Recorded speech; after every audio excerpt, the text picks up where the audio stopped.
नमस्कार मित्रांनो, आजचा हा जो व्हिडिओ आहे, हा व्हिडिओ मी अशा लोकांसाठी बनवतोय ज्या लोकांना मायग्रेनचा हा आजार आहे. मायग्रेन हा आजार याच्यामध्ये बऱ्याच लोकांना डोकं दुखणं, मळमळ होणं, आवाज सहन न होणं ही लक्षणं असतात. पण याची जर ट्रीटमेंट आपण जर बघितली तर आपण नेहमी म्हणतो prevention is better than cure. तर आपल्याला हा आजार प्रिव्हेंट करता येऊ शकतो. तर आता प्रिव्हेंट करता येऊ शकतो म्हणजे काय करायचं?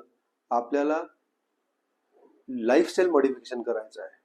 लाईफस्टाईल मॉडिफिकेशनमध्ये आपल्याला वेळेवर झोपणे, जेवणाच्या वेळा पाळणे, ॲसिडिटी वाढू नये याच्यासाठी उपाययोजना करणे.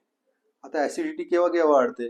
जर आपण खूप तळलेले पदार्थ खाल्ले, मसालेदार पदार्थ खाल्ले, याने ॲसिडिटी होते. खूप उपाशी राहिलं तरी पण ॲसिडिटी होते आणि ॲसिडिटी जिथे वाढली तिथे तुम्हाला मायग्रेनचा त्रास होतो. म्हणून लाईफस्टाईल मॉडिफिकेशन ही सगळ्यात बेस्ट ट्रीटमेंट आहे मायग्रेनची. थँक्यू.